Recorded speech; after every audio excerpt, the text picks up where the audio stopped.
Thank you for joining me. My name is Josh Brandon. I'm an actor and social media activist from Knoxville, Tennessee.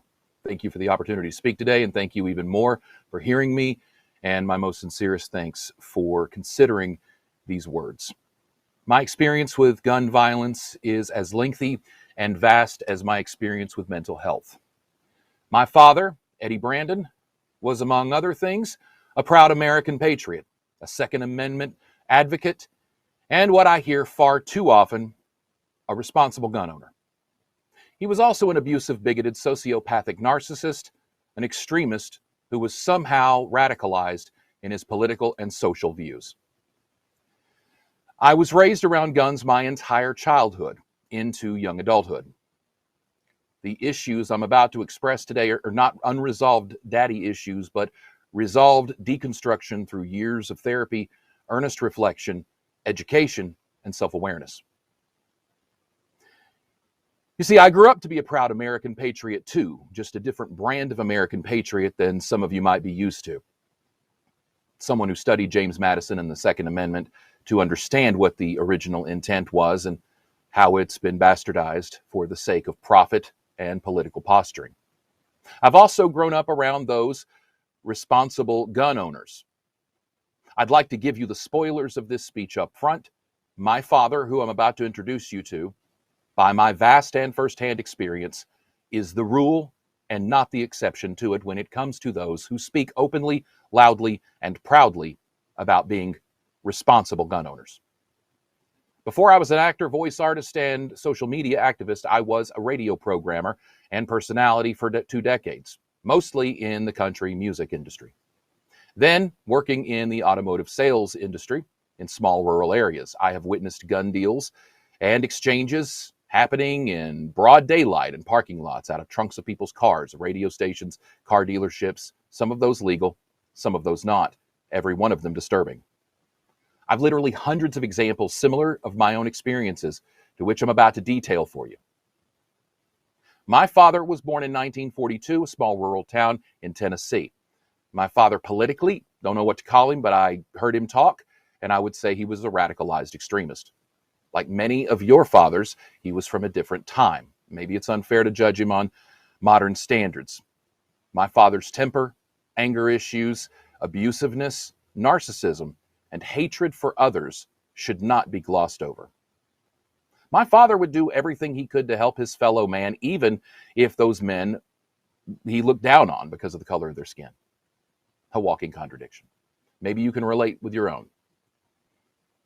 In 1956, when he was 14 years old, my father lost his right eye in an incident involving a firecracker.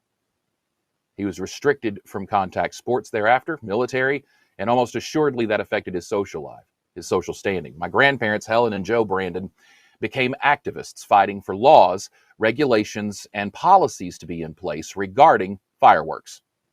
I have old newspaper clippings about their fight to ban fireworks, which clearly didn't work. Still, reforms were made to make people safer. Despite some of the same oppositional outcry we hear today, my grandparents fought so that other kids wouldn't have access to something that would cost them so much. Granted, not covered by our Bill of Rights, but a problem was found the hard way, and people sought solutions and resolutions to spare others suffering. Over fireworks. I'm running low on time, so I want to tell you that the stories and examples I'm about to rush through, they have so much more nuance and detail to them that I could filibuster for 3 days consecutively. My father raised me with the ideal of if you ever pull a gun on someone, you better be ready to kill them. Thanks to that, from about the age of 10, I've been ready to take human life. Unfortunately, the gravity of taking a human life was not taught to me, just that if I aimed, I better aim for the head. My father wasn't much of a hunter for most of my life. Still, he owned an arsenal of firearms of all kinds, even illegal kinds. One day, son, maybe not in my lifetime, but definitely in yours, we're going to see a revolution, he'd say over and over. I'd shake my head and make jokes about which care facility I'd send him to. January 6, 2021, as I watched in abject horror, the very hill I speak to today was invaded in an insurrection, an attempted coup of our government, with sociopathic, radicalized extremists, just like my father, seeking to hang the vice president for not overturning a free and fair election. With zero doubt in my mind, were my father alive, he would have been at that insurrection. I assure you, father or not, I would wish him to spend the rest of his life in a cell for the safety and protection of all. And the fact that America isn't doing that today to those insurrectionists will be something we regret. If you don't think that that is tied to gun violence, ladies and gentlemen, you're naive. There were many statements recorded on audio, video, many that weren't that day, speaking about how they wish they had brought more guns to the insurrection. I've heard this talk my entire life. My father, the responsible gun owner, taught me everything about guns, except how to properly store a weapon. See, my father never believed in gun safes and barely believed in locking his doors. My father rarely locked his car or truck, where he kept a pistol with ammo under the seat at all times. My father's arsenal instead was in his closet, leaned in a corner, dozens of rifles and more. The smaller guns were in cases or drawers, or as was the norm, on top of the bookshelf by the front door. My father, the responsible gun owner, in the months before his death in 2007, would have his unlocked home broken into and his arsenal of firearms and ammunition stolen. I say this in testimony. I believe with 110% certainty that my father orchestrated that. To sell them, to keep them from coming in my hands so I destroy them, or to put them in someone else's hands who would use them. I want to tell you about the time that I almost shot my dad with the gun from the bookshelf because I hadn't been home and seen him in a while, and he lost so much weight that I thought he was a burglar. Or I want to tell you about the time that I pulled a gun on a door-to-door preacher for waking me up at 9 o'clock on a Saturday morning because my dad taught me that if somebody comes into my yard, ... we don't think about what comes after that, though. Cops just came to the door and we all laughed about it. My father, the responsible gun owner, would set up a makeshift deer blind outside his bedroom window on the inside to pick off deer in the backyard. We lived in a subdivision, okay? The elementary school was behind our home, just over the hill through the woods. And this is no surprise, since my father was also the responsible gun owner that would step out on the front porch to pick off squirrels off the power lines in a subdivision. When I was in high school, one of the neighbor's dogs would come into our basement. Dad worked from home and often left the garage door open. The dog would defecate in the floor. I was the one who had to clean it up. I complained about this, and my dad told me he'd take care of it just to let him know the next time the dog came in the basement, I saw the dog about to pop a squat when I called for my dad. In a surreal moment I could only watch unfold, my father opened the door, walked halfway down the stairs, 3 steps away from me, and with his .22 rifle in hand, aimed it with his good eye, and pop, pop, pop, pop, pop. Now, the first shot, I saw the hole pierce the side of that small brown wiener dog, the dog as big as my thigh, and Dad had shot it twice. The second hole oozed a rapidly swelling pool of blood. The dog fell to the floor. It took me years to come to terms with the next 4 shots my dad would fire into that dog. Its black collar, its name tag soaked with blood. I lack the memory of the sound of the dog, and I am so grateful to either my brain or the gun for blocking that out. My dad, like nothing happened, handed me 2 hefty bags and told me to dispose of the body. I had to pick that dog up, put it into a bag, and carry it deep into the woods behind our house, with fears of tears that would either cause ridicule or a beating. My brother, Robert Brandon, his first son, never lived up to Dad's expectations, and Robbie paid for it. Robbie had a lazy eye as a small child. I think that sort of triggered my dad because of his glass eye to toughen Robbie up so he could handle the bullying. Robbie wasn't made of that kind of stuff. My father robbed my brother of the emotional strength needed to get through the darkest times life throws at us.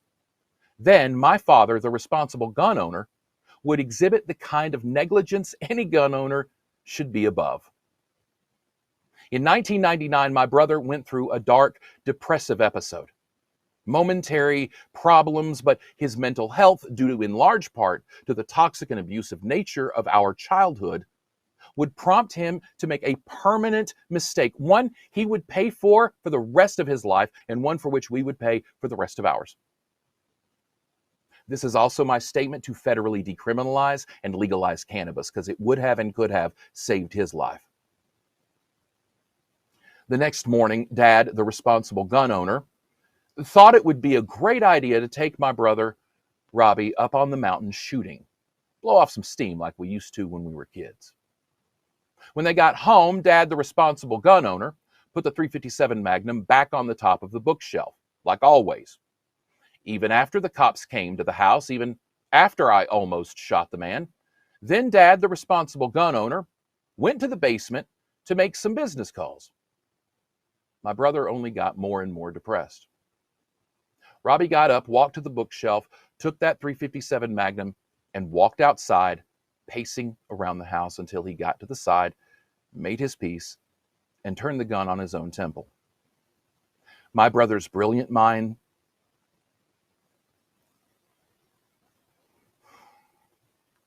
that brain that could understand astrophysics, mechanical engineering, and complex scientific theories without any formal education was splattered across my father's house, and all of us literally and figuratively left to pick up the pieces. When someone takes their own life, even if they leave a note, even if they tell you, you will never understand why. But Robbie was a victim of trauma. I realize that now. My brother, like I, suffered a lot of emotional, physical, and mental abuse from my dad, who was a victim of his own unresolved traumas, punishing everyone in his path because of it. My father was loving and worked hard to provide for us, but he also hit us, called us names, and verbally eviscerated all of us. I struggled with suicidal thoughts most of my early life. I attempted suicide so many times. I wrote and produced a song about it. These themes are so prevalent in my life. They're the foundation of my podcast. They are the bulk of my social media content. I can't get away from it. Ladies and gentlemen, I've spent years breaking down my father as a psychological case study, even though I am not a psychologist, as a means to understand and deconstruct some of the toxic, sexist, racist, bigoted, and radical ideals he imposed upon me. His attitudes on guns and human life were at the foundation of these ideals. How he was radicalized and by whom, I have no idea. I just know that my father spoke just like I hear so many of these people in my comments, in my podcast, my TikTok, my YouTube, in real life. So many comments from proud, responsible gun owners, just like my dad. The fact is, a responsible gun owner will never let you know they have one. And those who do, those who boast and make it their personality, need to be seen for the cultists and sociopaths they are and need to be treated for such conditions. Mine is not a speech to generalize every gun owner in America as a sociopathic, radicalized extremist, like my father was, but to say that America does very little to combat sociopathic, radicalized extremists in our midst. America even elects some of them to office, I'm afraid. We have no choice in this country but to enact sweeping and drastic legislation that will take courage to pass. It will take patience to convince we the people that it is in our own best interest to save lives. And we must recognize that when others begin to make excuses as to why we shouldn't do whatever is necessary to stop another mass shooting, another school shooting, another suicide, we need to see these proud, responsible gun owners for what they are, because that lack of empathy and compassion has a psychological diagnosis that we cannot and should not ignore, nor should we have a system that enables that person to ever aim a gun at someone. Empathy and compassion are the traits you need in someone in order to trust them to wield a weapon with that kind of destructive force, to recognize the gravity of it. We used to say, put those people on the front lines, infantry or cops. They'll make the hard calls when someone with a soul might have to pause and consider their action. In 2022, we see the cost of having some of those people in those positions. They kneel on a man's neck for 9 minutes. You see, a sociopath doesn't need a gun to kill. He just needs power. We can do something to take some of that power away and make it harder to obtain that power for those who have these traits I've spoken about. Ladies and gentlemen, Republicans too, we have an opportunity to take a stand before the entire world, because they are watching what we are doing on this subject.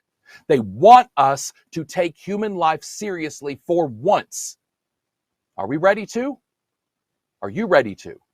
Do you have the courage to act? Because I promise you, if I had the courage not to blow my brains out as badly as I wanted to for most of my childhood, knowing that guns were just in the closet with the ammo right there, if I had the courage to survive losing my brother, if I had the courage to survive living with my father, ladies and gentlemen, you can pull up your bootstraps and you can have the courage to save human lives. Thank you for your time.